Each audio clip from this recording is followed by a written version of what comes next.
Michael Gove is planning a consultation as to whether or not there should be a salary threshold when it comes to who is eligible for social housing. Would you support that? If so, what should that threshold be, you tell me? And so much I want to talk about, but if I can, I want to try and squeeze in a simple question. Has feminism negatively affected men? You tell me.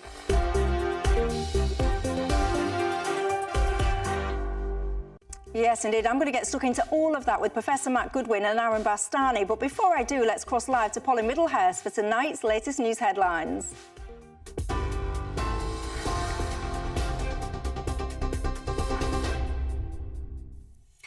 Michelle, thank you. Well, good evening. As you've been hearing, a man is believed to have carried out a chemical attack on his family and is now on the run after injuring a mother and her children with a corrosive substance in London last night. 35-year-old Abdul Ezadi is believed to be from the Newcastle area. People in the northeast being told to keep their eyes open. He was seen fleeing the scene immediately after the attack. The Metropolitan Police say, as well as injuring 9 people, he also has significant injuries to the right side of his own face. 5 police officers and 3 women were hurt, coming to the aid of the family as they were attacked.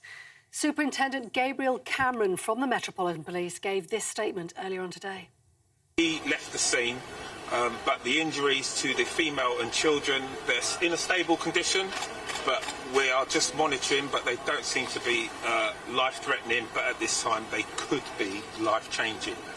The male was last seen in the North London area, Caledonian Road, and if you see him, there'll be some images circulated later today. If you see him, I plead to not approach him.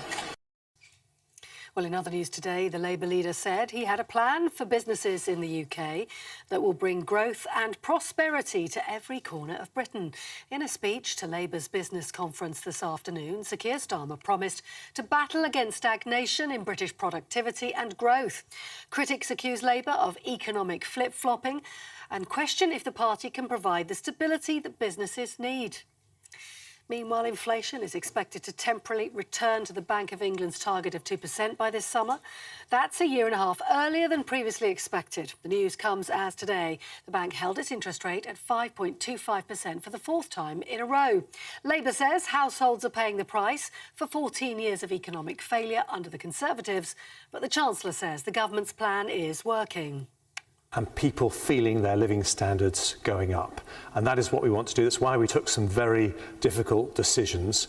But if we compromise that, if we go on a spending spree, if we start borrowing £28 billion as other parties are advocating, then we will risk that progress. We will go back to square one. And that's why this is a time to stick to a plan which today's figures show is clearly working. Jeremy Hunt. Now, the former sub-postmaster who led the campaign for justice in the post office scandal has today rejected the government's compensation offer. Alan Bates, whose 2-decade fight inspired the ITV drama Mr Bates versus the Post Office, says the offer was cruel and offensive. Mr Bates told the Daily Telegraph the offer was about 1/6 what he'd requested, calling it a terrible way to treat human beings. The Business Secretary, Kemi Badenoch, says she's doing everything she can to make sure there is a fair outcome. I was told about Mr Bates' comments yesterday evening, and I will look into it personally. I've asked for a meeting this afternoon. I can't say very much more than that without breaking his confidentiality, but I'm doing everything I can, as is Minister Hollinrigg, to make sure that everybody gets a fair settlement. I'm not going into the amounts. People will have subjective views on what is fair. We are doing what we think is right. A couple are expected to stand trial over the alleged arson attack on Justice Minister Mike Frere's London constituency office. The pair deny setting fire to the building in Golders Green. The MP described the incident as the final straw after receiving a series of death threats. He's now made the decision to step down in the next general election. And speaking to GBNews earlier on today, he said he's worried about making it home safe each night.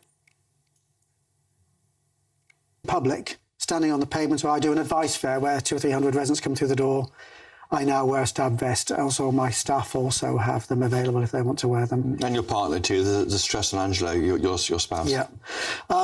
Yeah, I mean, you can't do this job unless you've got a spouse, partner, family who are supportive. And I think he just had enough of wondering, am I coming? Mike Frere. Now, hundreds of farmers are protesting outside the EU headquarters as tensions rise over better working conditions. France has been at the centre of a growing dispute across Europe, with tens of thousands of farmers staging demonstrations in Germany, Poland, Belgium and Italy. They were demonstrating today in Brussels outside the EU headquarters. They want more environmental rules to be relaxed and they want help to deal with rising costs created by EU bureaucracy. Queen Camilla told charity workers today that His Majesty the King is recovering well as she visited charity workers in Somerset. The St John's Foundation in Bath provides support for the elderly as well as tackling poverty and poor living conditions in the area.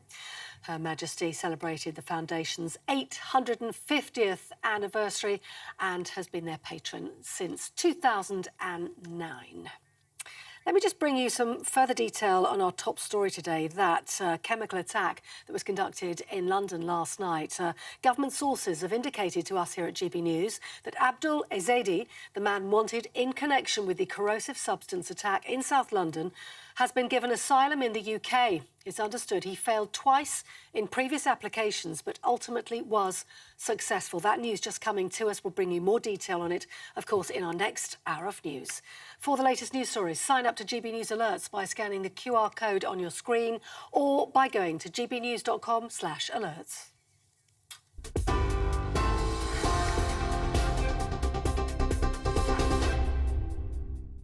Thanks for that, Polly. I am Michelle Dewberry. I'm with you till 7 o'clock tonight. Alongside me, the Professor of Politics at the University of Kent, Matt Goodwin, and the co-founder of Novara Media, Aaron Bastani. Good evening to both of you.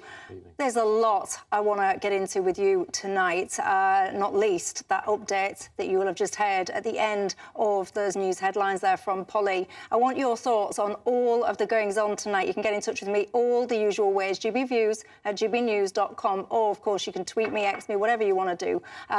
You can get a hold of me on Twitter @GBNews. Now, look, you will have seen this story. It happened last night. I'm talking, of course, about Abdul Shakur Ezedi.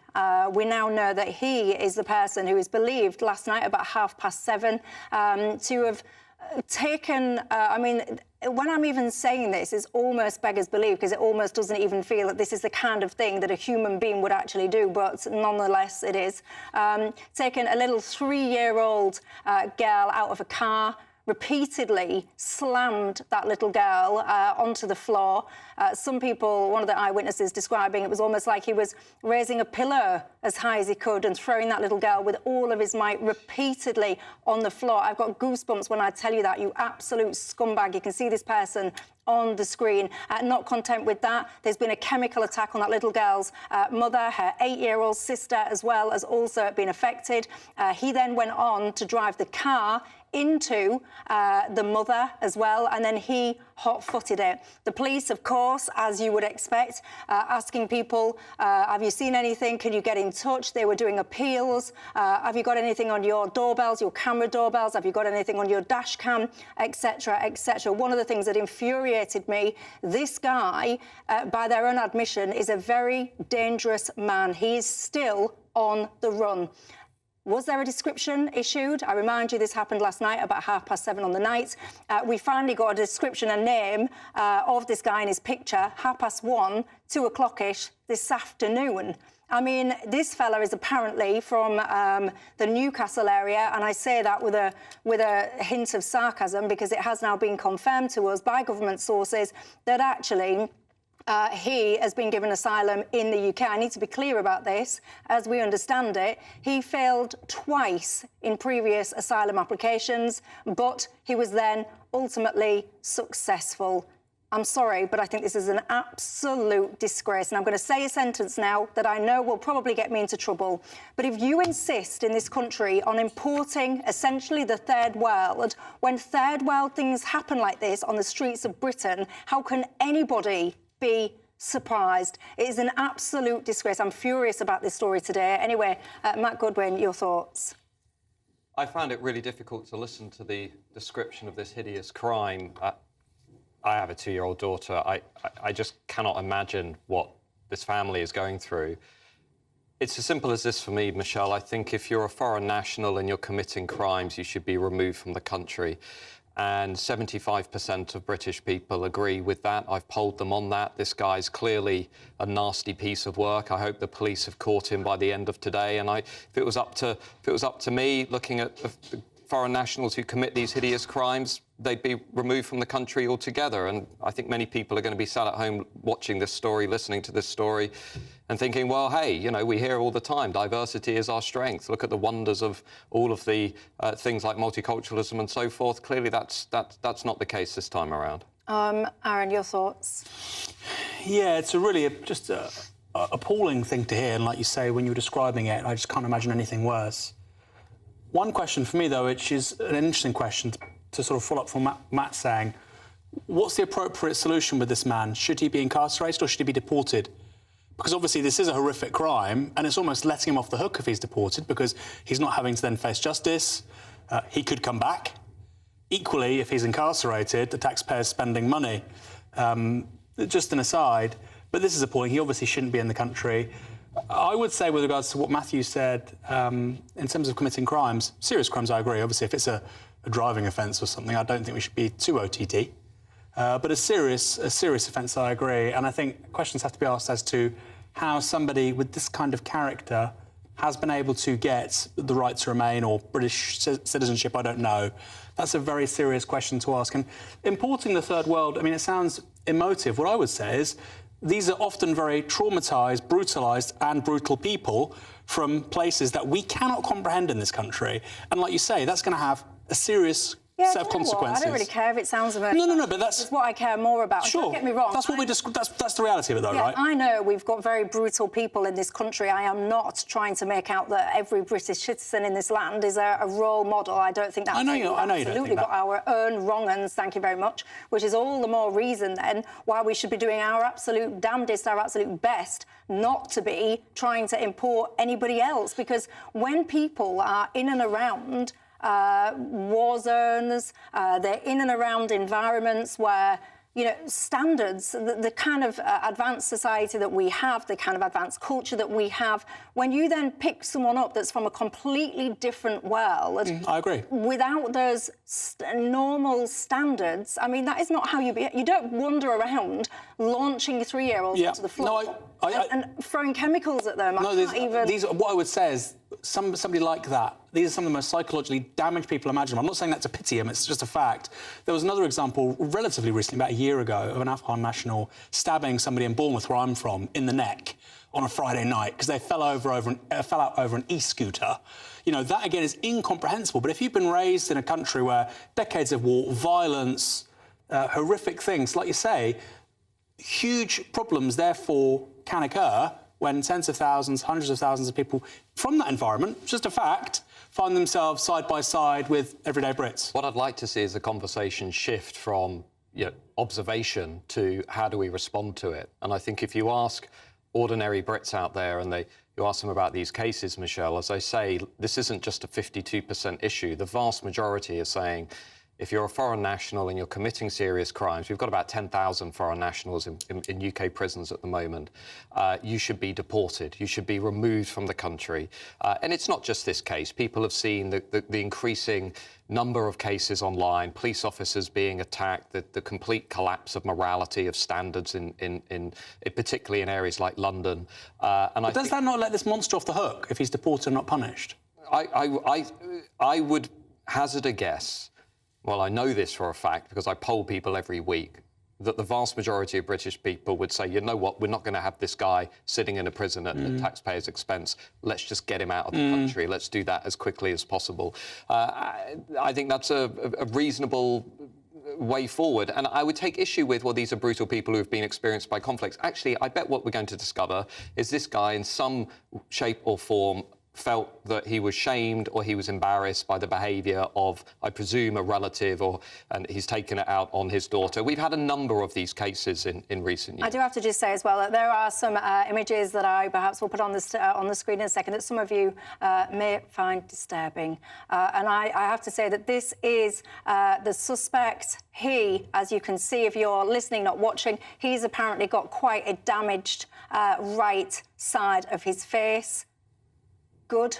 Sorry, I know that's not the way that I am supposed to speak, but you know what? I hope that he is suffering, and I hope that he is in pain, and I hope the next time I see this picture, it has a strap underneath it that's telling me that he has been caught. But just to be clear, this person on the screen, this is the man that is suspected of doing those appalling things that I mentioned at the start of the programme, body slamming essentially a 3-year-old little girl, yanking her out of a car, throwing her onto the floor over and over, throwing chemicals at the little children, the mum, and then attempting to hit the mum with a car and running off. It was hours, ladies and gentlemen, before we even had a description of this person, yet the police were appealing to the public. If you've seen anything, here is the number. They were then doing subsequent appeals, saying, have you got any dash cam footage? Have you got any doorbell footage?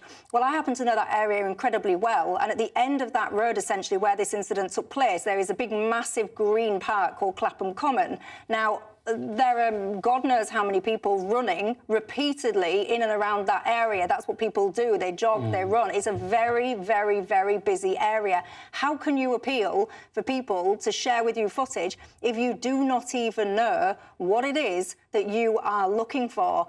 If you ask me, I'm sorry, I think there is an element of political correctness at play, because I bet my bottom dollar, if that was a white fella, we'd know about that almost instantly. Am I being harsh? Well, we never know what goes on with police investigations. They may have had a lead concerning that individual. They may have been concerned about perhaps other relatives being harmed or whatever. So we don't know the ins and the outs. But I do think that what we do now in response to these cases is what the British people are going to be looking for. And they're going to be looking for a very hard, quick response, something that, unfortunately, we've not seen in a number of other cases. So that question that I put, that we just pondered, I think it is a very interesting one, because, of course, once this fellow is caught, of course, there will need to be a legal trial, etc., etc. And, you know, if then this person or someone like him, let's just broaden it out, let's not make it specific to him, but if someone is found guilty of crimes like this, what is then the appropriate treatment and response? Is it deportation? To Aaron's point, does that just let them off the hook? You're off and see you later? Is it incarceration in this country? Is that what we should be doing at taxpayers' expense?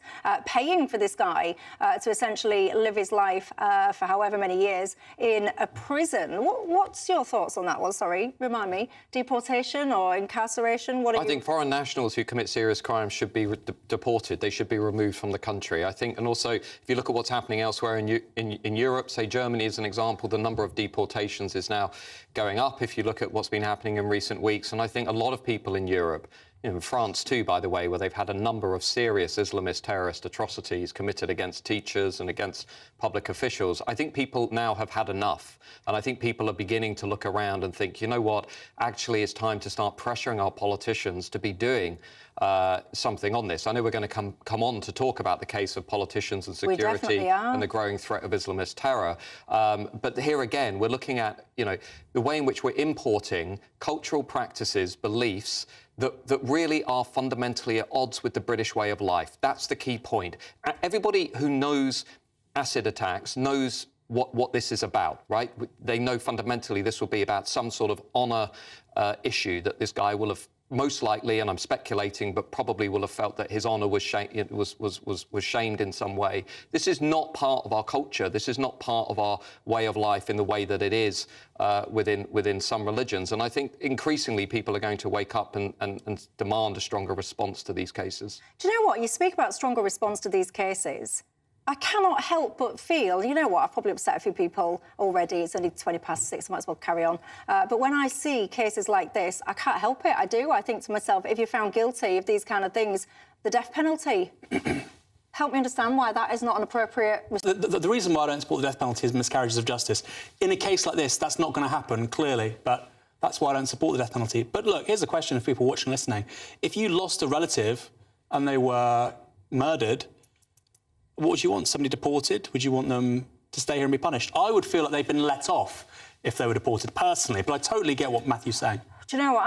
I'm very angry. You can probably tell. I'm just so angry about this. Our government has a primary responsibility to protect each and every single one of us as British citizens in this country. And I am not saying, I shall repeat myself, I am not suggesting that every single British citizen is an upstanding member of community. I'm not suggesting that. I know we have our own wrong-uns. But when you are bringing people in from essentially war zones or wherever it is, you have an absolute responsibility to make sure that these people are safe to be in this country and to make sure that citizens in this country are equally safe to be around these people. This is government failure, isn't it? Get in touch and tell me your thoughts. And speaking of government failure, how on earth are we in a situation in this country where we have a long-standing public servant who has now announced that he is not going to be running for election again? Why? Well, you probably guessed it, didn't you? Death threats. From who? Well, you probably guessed this one as well. Radical Islamist fundamentalist. What on earth is going on? Tell me, and I'll see you in 2. I'm Christopher Hope. And I'm Gloria Di Piero, bringing you PMQ's live here on GB News. Every Wednesday, we'll bring you live coverage of Prime Minister's questions when Rishi Sunak and Sir Keir Starmer go head-to-head in the House of Commons. We'll be asking our viewers and listeners to submit the questions that they would like to put to the Prime Minister, and we'll put that to our panel of top politicians in our Westminster studio. That's PMQ's live here on GB News, Britain's election channel. Good afternoon, Britain. Good afternoon, Britain. Join us, Tom and Emily, to find out what's happening in the heart of Westminster and why it matters to you. Weekdays from midday, we bring you the most compelling stories from across the United Kingdom. And from your doorstep to our inbox. That's right, we want to hear from you. GB News, Britain's news channel. GB News, unlike other broadcasters, isn't obsessed with the London-Westminster bubble. We think there's a nation beyond the M25, and that's why we talk about the issues that matter across the land. Join me on State of the Nation, 8 to 9 o'clock, Monday to Thursday, on GB News. Daisy's listening, and you should too. In the GB Newsroom, we bring you the news as it happens. With our team of dedicated journalists across the UK, we're ready to give you accurate reporting every day. When the news breaks, we'll be there with bulletins on GB News, the People's Channel, Britain's news channel. Big news, big debates, big opinion.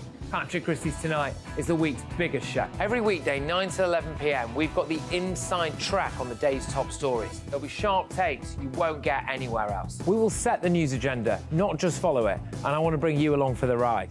Whatever it is, we'll have our finger on the pulse. It's news, but it's this close to entertainment. Patrick Christie's Tonight, 9 to 11 p.m, only on GB News, the People's Channel, Britain's news channel. Your weekend starts here with Friday Night Live with me, Mark Dolan, 8 till 9 on GB News. Big stories, big guests and big laughs as we get you ready for a cracking weekend. That's Friday Night Live with Mark Dolan, Fridays 8 till 9 on GB News. Bring your own drinks, the admission's free. I'm Andrew Doyle. Join me at 7 o'clock every Sunday night for Free Speech Nation, the show where I tackle the week's biggest stories in politics and current affairs with the help of my 2 comedian panellists and a variety of special guests. Free Speech Nation, Sunday nights from 7 on GB News, the People's Channel, Britain's news channel. Wake up to the headlines with Headliners every morning at 5 a.m. We treat you to the day's biggest stories before anyone else, 7 days a week. You can catch up on everything you need to know before you've even had your kippers. Headliners every morning at 5 a.m, only on GB News, the People's Channel, Britain's news channel.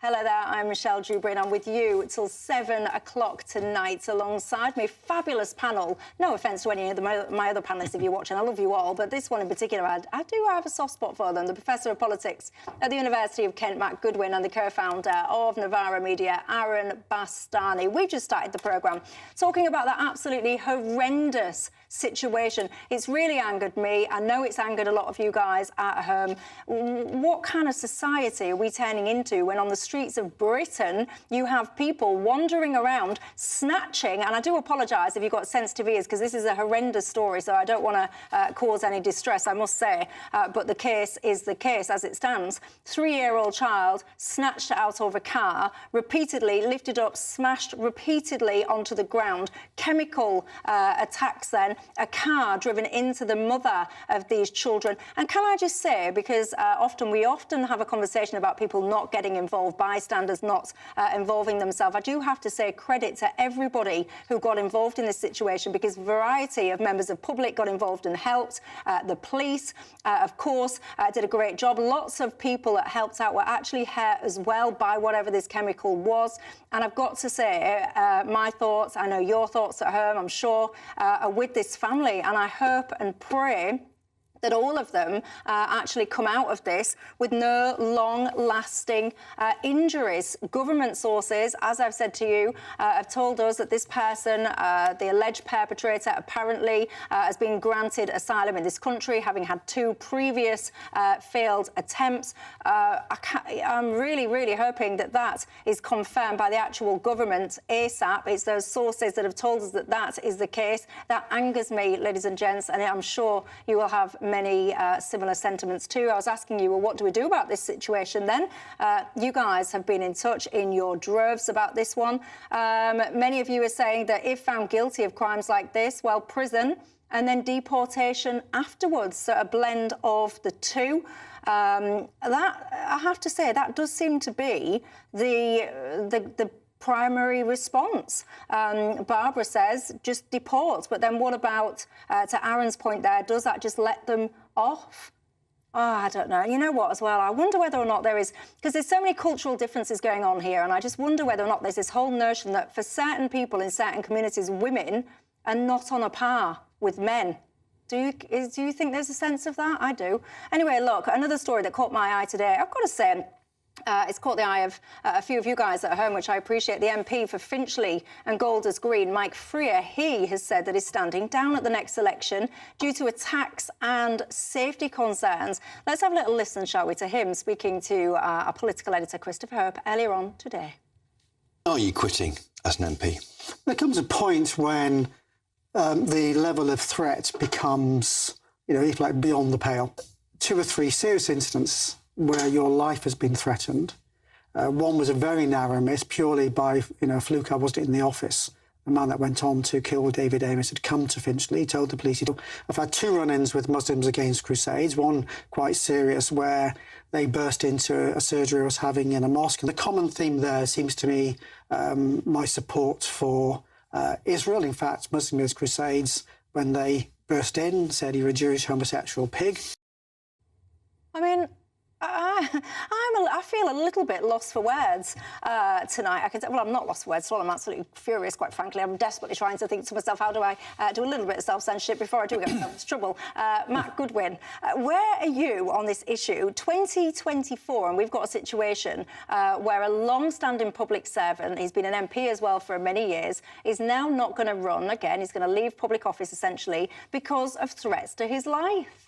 It's completely disgraceful. This story should be on the front page of every major national newspaper, and the Prime Minister should be issuing a robust statement. It is unacceptable that our elected politicians are fearing for their lives, fearing of radical Islamists. Let's be clear, let's call this what it is, radical Islamism, the same thing that resulted in the murder of David Ames, the same thing that tried to murder Stephen Timms. We have got a serious threat in this country that we need to be talking much more openly about. And, if you look at the recent review of terrorist activity in the UK, the Shawcross review, it was very clear. William Shawcross looked at this and he said, we have got to get real about the threat from radical Islamism within this society. It isn't a 50-50 threat. Yes, there was a case of Joe Cox and there was the tragic case of Joe Cox and the far-right extremist. William Shawcross makes the point that actually about 80% now of all open case investigations by the police involving terrorism concern radical Islamism. And of the, I think, of 13 serious cases of violence and murder he looked at, about 7 of those had been on the radar of the security services. I think this is a scandal. I think we've become normalised into basically accepting an ongoing threat from radical Islamism, and we should not be accepting this. We should be standing up and saying this is not on. We're not having our elected politicians being harassed and pushed out of office in this way. Aaron? Well, quickly on William Shawcross, I mean, he's one of these people who's a commissioner, and I would scrap lots of commissioners and quangos because we waste lots of money on them. If somebody has a strong view which is going to influence government policy on people's safety and the safety of politicians, they should be a police officer, they should be a civil servant or a politician, not some commissioner. So park that for a moment. I would say, as well as everything to what Matt's just said there, the technology. You know, in the last 15 years, you can access people's voting records, where they are, where their surgeries are, their Wikipedia profiles. It's no coincidence that in that period we've also had multiple MPs being killed. So I think a lot's changed technologically, culturally, and yet at the same time, we're not really giving these people the sort of safety and security they deserve. Well, up next at 7 o'clock, of course, you'll know by now, Nigel Farage. He's just been listening in to a little bit of that. Nigel, good evening to you. What do you make to it all? Good evening. Well, I mean, I know all about threats, violence and the need for security because I had to live like that, Michelle, for many, many years. But I think what the Mike Freer case really says to us writ large is we've now got political, religious sectarianism in the country. We've never had it in the mainland UK before. And as a result of it, I really believe that our members of parliament need security and need protection. And that's the argument I'm going to make at 7 o'clock tonight. Yes, I know it'll cost taxpayers money. But if we finish up with MPs too scared to say what they think, our democracy will be a big loser. Yeah, I think you're absolutely right. I look forward to that. Nigel, so that's Nigel. He will be getting into that and more, I'm sure, at 7 o'clock tonight. You see, what I found interesting today is people's responses to Mike Freer's resignation letter. So you had people like Suella Braverman. She basically says this is a serious indictment of where we are in society. I found Robert Jenrick, his response quite interesting, ladies and gents, because he basically tweeted out and he linked back to an article that he'd written when David Amess was killed. And what he reflects on is that there was this whole notion that even though people knew that this was linked to radical Islamist extremism, there was this whole notion that actually within politics, instead of talking about that stuff, they were actually talking about how do we be nicer to each other on social media, etc., etc. What then struck me, talk about history repeating itself, is Lindsay Hoyle. So he has come out today speaking about this subject, saying he's urged MPs to turn down the heat. People reflect how we treat each other, and that's why I want us to have a nicer politics within the House.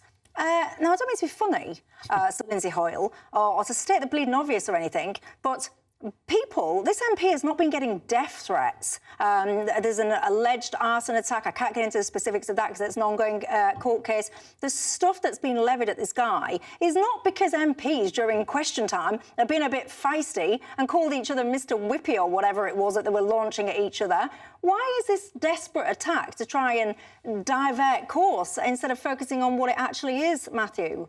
Because firstly, some people are scared. They don't want to call this what it is, which is the threat from radical Islamist terrorism. And also, I think some people are sort of part of this alliance now that I would call an alliance between a sort of soft left and radical Islamism. And we've seen this through some of the protests recently. The advance of radical Islamist terror and violence within our society is being enabled by a radical left, which is encouraging us all to basically look down on Israel, consider ourselves as oppressors, elevate minorities and give radical Islamism a free pass. We should call this what it is, like after the Manchester Evening News bombing, like after the teacher that I think is still in hiding from Birmingham, like after the attacks on school children in Kent and other counties by asylum seekers, dark, depressing sexual attacks. We should be able to call this what it is.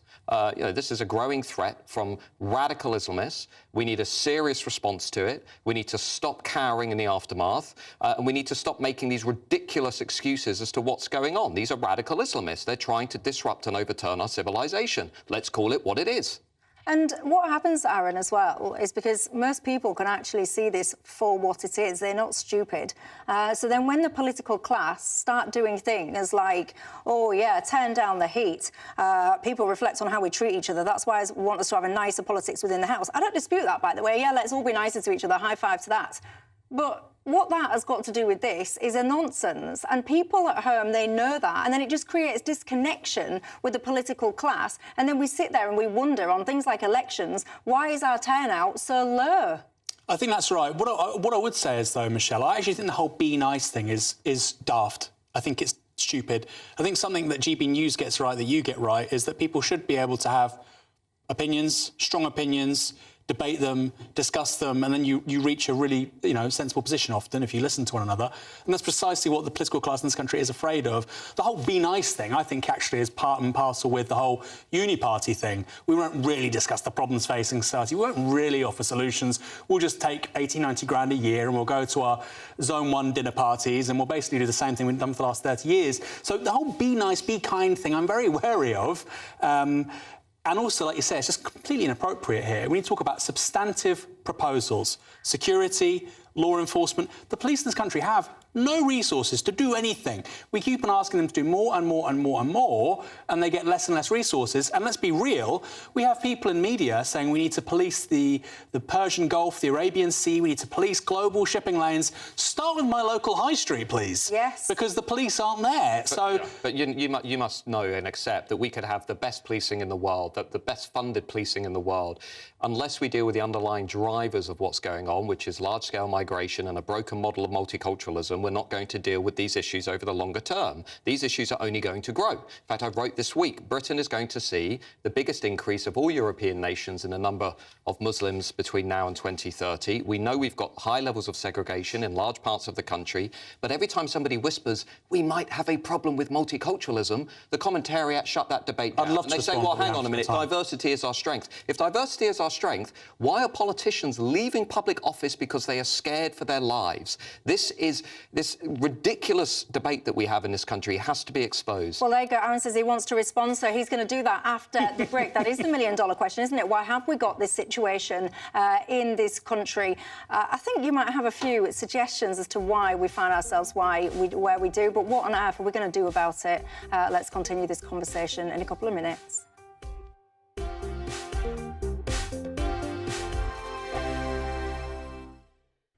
2024, a battleground year. The year the nation decides. As the parties gear up their campaigns for the next general election. Who will be left standing when the British people make one of the biggest decisions of their lives? Who will rise? And who will fall? Let's find out together. For every moment, the highs, the lows, the twists and turns. We'll be with you for every step of this journey. In 2024, GB News is Britain's election channel. Your weekend starts here with Friday Night Live with me, Mark Dolan, 8 till 9 on GB News.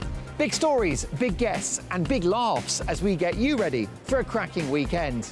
That's Friday Night Live with Mark Dolan. Fridays 8 till 9 on GB News. Bring your own drinks. The admission's free. Wake up to the headlines with Headliners every morning at 5 a.m. We treat you to the day's biggest stories before anyone else, 7 days a week. You can catch up on everything you need to know before you've even had your kippers. Headliners every morning at 5 a.m, only on GB News, the People's Channel, Britain's news channel. In the GB Newsroom, we bring you the news as it happens. With our team of dedicated journalists across the UK, we're ready to give you accurate reporting every day. When the news breaks, we'll be there with bulletins on GB News, the People's Channel, Britain's news channel. Big news, big debates, big opinion. Patrick Christie's Tonight is the week's biggest show. Every weekday, 9 to 11 p.m, we've got the inside track on the day's top stories. There'll be sharp takes you won't get anywhere else. We will set the news agenda, not just follow it, and I want to bring you along for the ride.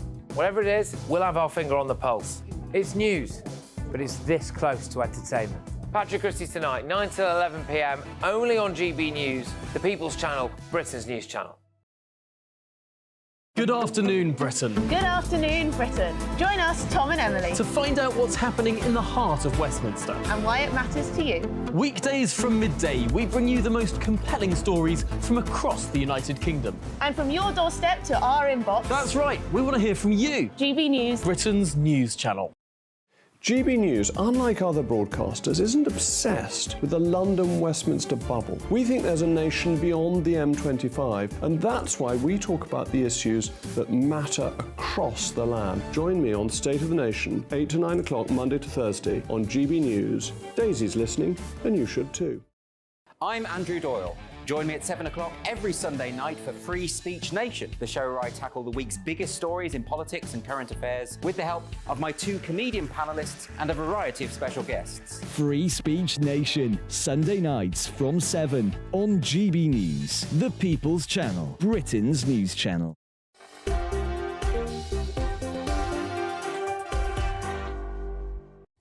Hi there, I'm Michelle Dewberry. This is Dewbs & Co, and we're with you till 7, alongside with the Professor of Politics at the University of Kent, Matt Goodwin, and the co-founder of Novara Media, Aaron Bastani. We're going to pick up where we left off.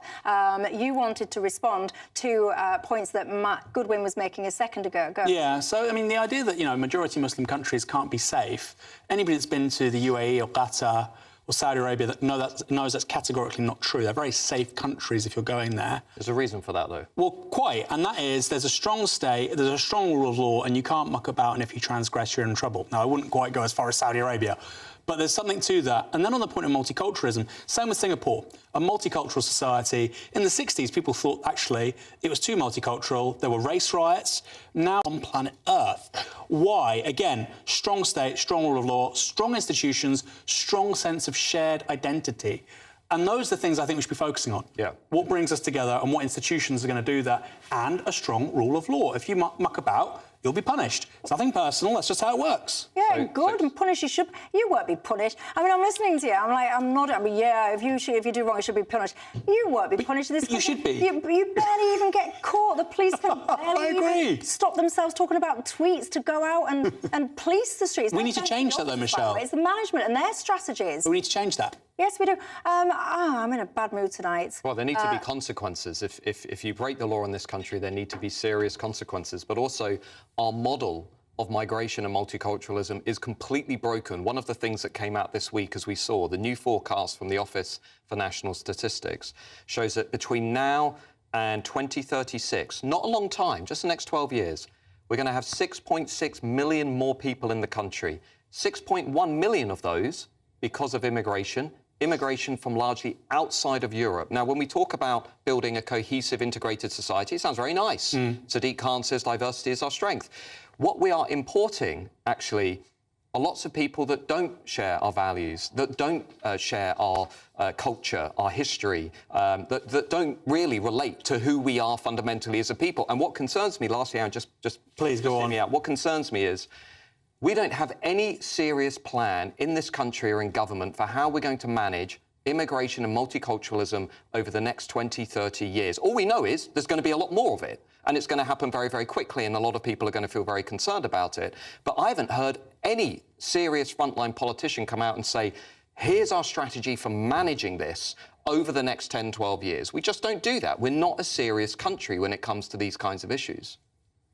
See, I actually disagree with you, Matt, because you're saying that people are coming over here with different values. I actually think very frequently decision makers, policy makers, the people of real influence in this country, they're not proud of the values that we're meant to be proud of. Well, I agree with you. No, so I think that's so I think if somebody's coming over here, my father's an Iranian immigrant, he came here because he loved the idea of this country, rule of law, fairness, you can get on if you work hard. He still loves that idea. He won't ever hear a bad word said about Britain unless it's really merited, like the Iraq War or something crazy. So I think, actually, more people buy into this idea of a strong sense of identity, strong institutions, strong rule of law, than don't. I think that's a complete misnomer. The problem is we have an establishment who aren't willing to say, what do we care about? Gender equality, fairness, rule of law, you can be who you want to be, hard work pays.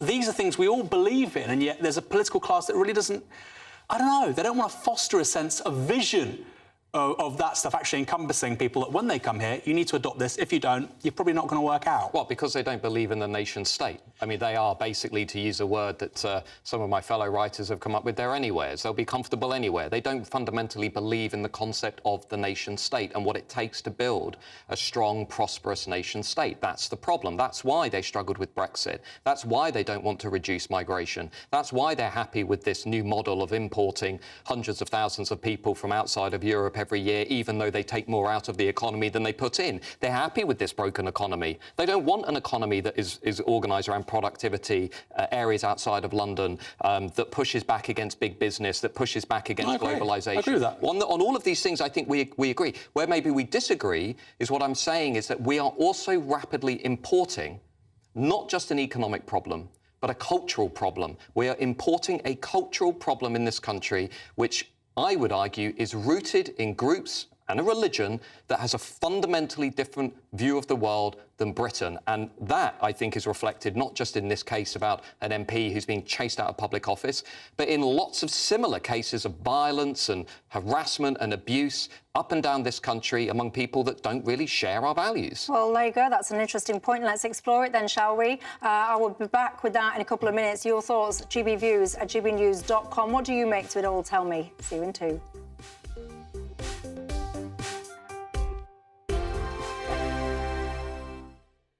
Good afternoon, Britain. Good afternoon, Britain. Join us, Tom and Emily, To find out what's happening in the heart of Westminster. and why it matters to you. Weekdays from midday, we bring you the most compelling stories from across the United Kingdom. And from your doorstep to our inbox. That's right, we want to hear from you. GB News, Britain's news channel. Every Sunday from 11, join Michael Portillo. There will be topical discussion, looking at the week before and the week to come. So kick back and relax at 11 a.m. on Sundays on GB News with me, Michael Portillo. GB News, the People's Channel, Britain's news channel. Your weekend starts here with Friday Night Live with me, Mark Dolan, 8 till 9 on GB News. Big stories, big guests and big laughs as we get you ready for a cracking weekend. That's Friday Night Live with Mark Dolan, Fridays 8 till 9 on GB News. Bring your own drinks, the admission's free. Big news, big debates, big opinion. Patrick Christie's Tonight is the week's biggest show. Every weekday, 9 to 11 p.m, we've got the inside track on the day's top stories. There'll be sharp takes you won't get anywhere else. We will set the news agenda, not just follow it, and I want to bring you along for the ride. Whatever it is, we'll have our finger on the pulse. It's news, but it's this close to entertainment. Patrick Christie's Tonight, 9 to 11 p.m, only on GB News, the People's Channel, Britain's news channel. Join us every night on GB News at 11 p.m. for Headliners, which is 3 top comedians going through the next day's news stories, which is exactly what you need, because when the establishment has gone crazy, you need some craziness to make sense of it. Headliners. You don't have to bother reading the newspaper. We've got it covered for you. Every night at 11 p.m. and repeated every morning at 5 a.m. We won't send you to sleep like some of the other paper review shows out there. So join us 11 p.m. every night on GB News. The People's Channel, Britain's news channel. Tired of the usual focus-tested, pre-prepared Westminster runaround? Well, so am I. So you want higher taxes? Is your department to blame for this? Are you rethinking this policy? Every Sunday at 9:30, I'll be sitting down with those in power to get the truth about the issues affecting you. Let's be honest, we've known about the cost pressures of this project for years, not months. That's the Camilla Tominey Show, a politics show with personality. On GB News, the People's Channel, Britain's news channel. I think the most exciting bit for me is talking to people. People who I think are ignored often by the major news channels. We're going to give news they want to hear. There's a voice there that needs to be heard. I think there's a chance here for a diversity of opinion to be expressed, which you don't find elsewhere. It's really exciting. We don't hold back. We're free to say how decisions that are taken here affects us all around the country. Only on GB News, the People's Channel, Britain's news channel.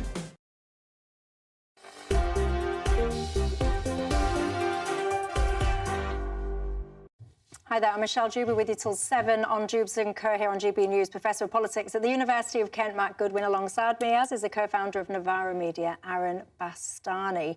You know, Moira, I think you've made a really interesting point. You say diversity is not a strength, it is unity that is our strength. I think I completely agree with you there. Jeff says, I don't believe extremism will be tackled with the current government or Labour. Is there anyone, actually, Jeff, I'll put it to you, that you think would actually be able to fix this issue or not? Malcolm says, Nigel Farage says MPs need protection, but who then is going to protect the rest of us?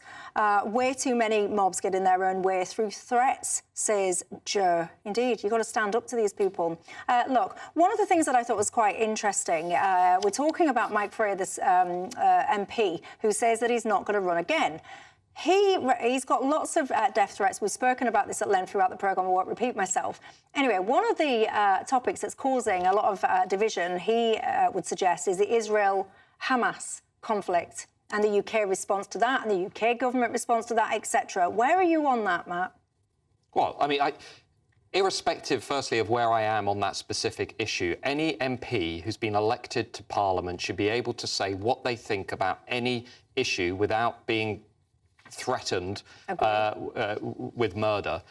So that's the first point. And the moment we start to retreat on some of that is the moment that we start to lose our liberal representative democracy. The second thing that I would say is, yeah, I think the aftermath of the October 7th attacks, the hideous atrocities committed by an Islamist terrorist group against Israel, has really pulled back the curtain for us all to see what's going on in this country. And I've written about this toxic combination that I see in Britain today, which is a sort of toxic alliance between a kind of woke radical left that is obsessed with identity politics, obsessed with seeing Israel and Jews as oppressors, and radical Islamists who are given a free pass by that group, as we saw on the protests. You know, they're allowed to, you know, sort of walk along with Hamas insignia and sing these gruesome songs, and the radical left kind of gives them a free pass. That is what I'm worried about. It's the alliance between those two groups that I think has become pressing and visible to everybody after the attacks. Aaron.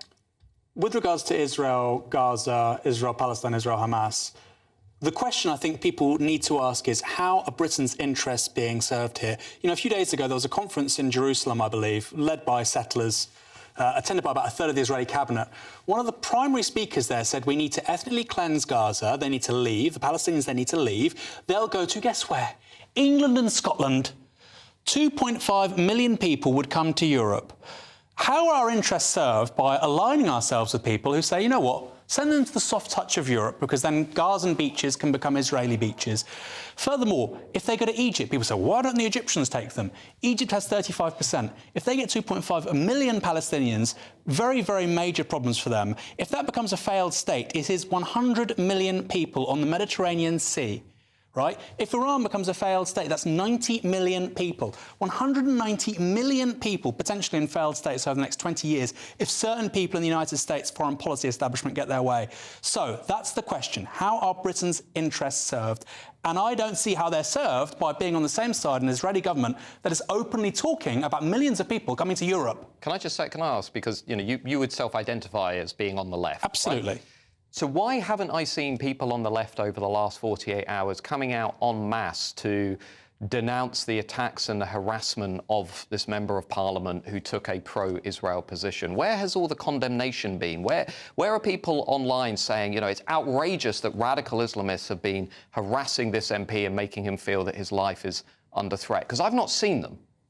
I mean, I said it. I mean, I don't know how many other people have said it. I've said it. It's appalling. I think radical Islamists are given a free pass by people on the radical left, and that's what concerns me about where we're going in this country. But I think that there's maybe something to that. But the central question for me is, Matt, this is huge.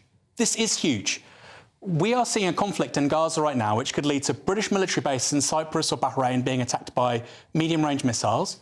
We could see 2 million people coming to Europe. We could see a potential failed state in Egypt. These are massive events which will echo for decades and decades and decades.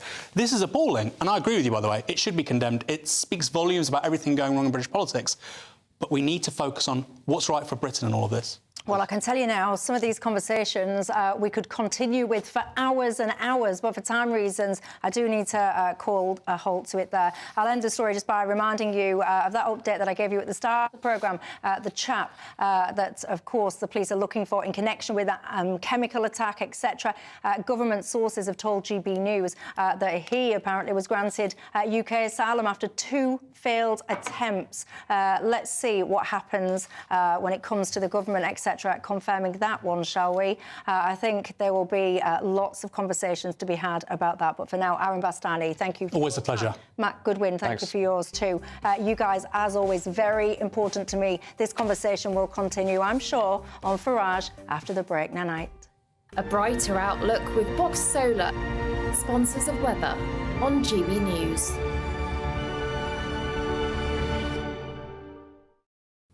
Good evening, I'm Alex Berkill. Here's your latest GB News weather forecast. Through the end of the week, it is going to be largely cloudy, mild, but also windy, because we have a tight pressure gradient across the UK. An area of high pressure to the south of us leading to a westerly flow, and that westerly flow will push the heavy rain that we saw across much of Scotland through today towards the east overnight, and we are going to drag in increasing amounts of cloud from the west. So some clearer skies towards the southeast to start the night means it may start a little chilly, a touch of frost, but as the cloud rolls in, we are going to see our temperatures lifting. So by the time many of us wake up tomorrow, it's going to be quite a mild start, some places already in double figures. Otherwise, as we go through Friday, and it's a much cloudier day than today for most of us, outbreaks of rain where the cloud is thick enough, particularly towards the west, perhaps something a bit more persistent across parts of Scotland into Northern Ireland for a time. In the east, this is where we have the greatest chance of some brighter skies and where it's going to be mildest, highs of around 14 or 15 Celsius, but you do need to factor in some strong winds, risk of gales in exposed spots, and around higher ground too. On Saturday, it's going to be a cloudier, wetter picture across southern areas, staying mild here. A bit chillier further north though, albeit with some sunny skies, and blustery showers could bring some sleet or snow over the higher ground of Scotland. Into Sunday, and I think the mild picture will become more widespread again, though it is looking quite cloudy with outbreaks of rain too. Bye-bye. Looks like things are heating up. Boxed boilers, sponsors of weather on GB News.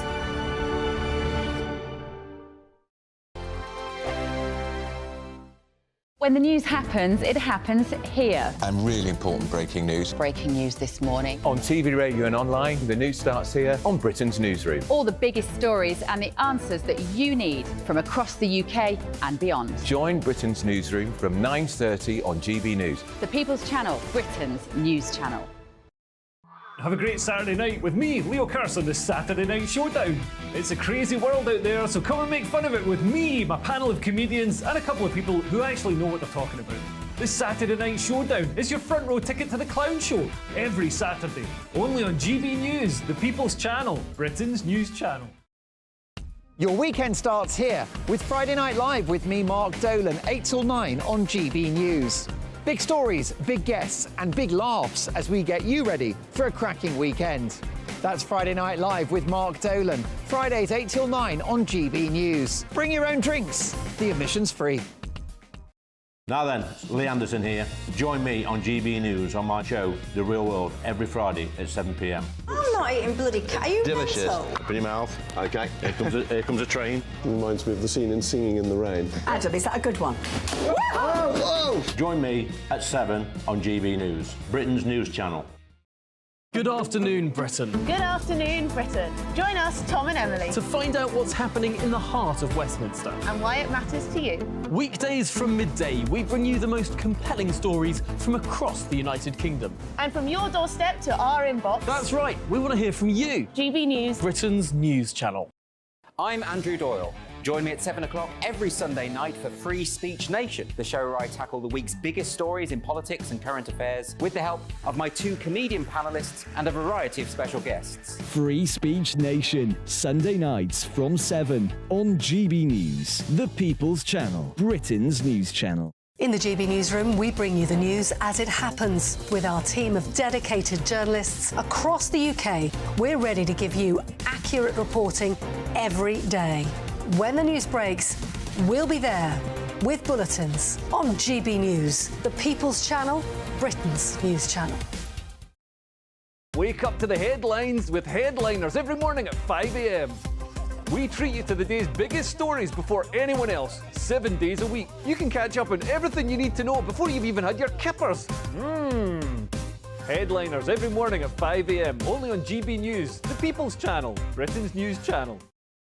GB News, unlike other broadcasters, isn't obsessed with the London-Westminster bubble. We think there's a nation beyond the M25, and that's why we talk about the issues that matter across the land. Join me on State of the Nation, 8 to 9 o'clock, Monday to Thursday, on GB News. Daisy's listening, and you should too.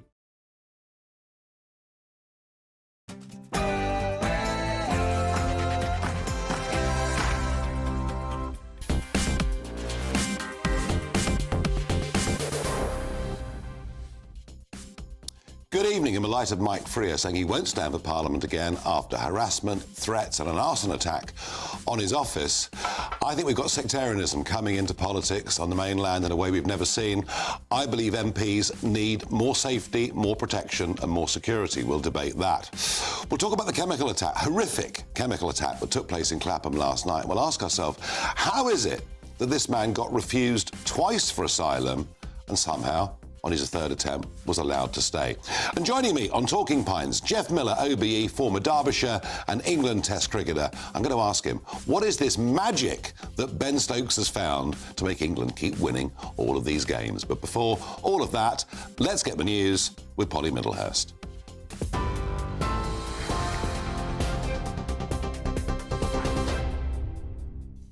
Nigel, thank you, and good evening to you. Well, the top story from the GB newsroom this evening is the suspect in the South London chemical attack was given asylum in the UK. That's what government sources have told us here at GB News tonight. It's understood Abdul Azadi failed twice in previous asylum applications, but was eventually successful. The alleged attacker is on the run tonight after injuring a mother and a child with a corrosive substance in London last night. The 35-year-old is believed to be, police say, from the Newcastle area and was seen fleeing the scene immediately after the attack. And I'll give you a warning that the next picture that's coming up is actually quite distressing to look at if you're watching us on television. It's from police. They've released this new image of the suspect's last known sighting in a nearby shop, showing he himself has a significant injury to the right side of his face. Police are appealing to the public to report any sightings, particularly in the northeast where he's from. In other news today, the number of migrants crossing the English Channel is up 13% compared with this time last year. More than 1,300 people have arrived in small boats this month. That's the highest January total since records began in 2018. It is, of course, February now, so last month. And that's compared to the 1,100 recorded in January last year. And just yesterday, 278 people made the journey in 6 small boats. Now, a couple's expected to stand trial over the alleged arson attack on Justice Minister Mike Freer's London constituency office. The pair deny the charges. The Tory MP for Finchley and Golders Green described the incident as the final straw that made him quit after receiving a series of death threats. You can have more on that in Nigel's programme coming up. Now, the former sub-postmaster who led the campaign for justice in the post office scandal has rejected the government's compensation offer today. Alan Bates, whose 2-decade fight inspired the ITV drama Mr Bates versus the Post Office, said the offer was cruel and offensive. Mr Bates told the Daily Telegraph the offer was a sixth of what he'd requested, calling it a terrible way to treat human beings. In the United States, Donald Trump's data protection claim over allegations he took part in sex parties and bribed Russian officials has been dismissed by a US court judge. The former US president's claim for distress and reputational damage was against Orbis Business Intelligence. That's a consulting firm founded by former MI6 officer Christopher Steele. Mr. Trump denies the allegations. The firm says Mr. Trump's claim is harassment. And hundreds of farmers have been protesting today outside the EU's headquarters in Brussels over better working conditions. France has been at the centre of a growing dispute across Europe by farmers, with tens of thousands of agricultural workers staging demonstrations across Germany, Poland, Belgium and Italy. They want environmental rules created by EU bureaucracy to be relaxed and help with dealing with rising costs.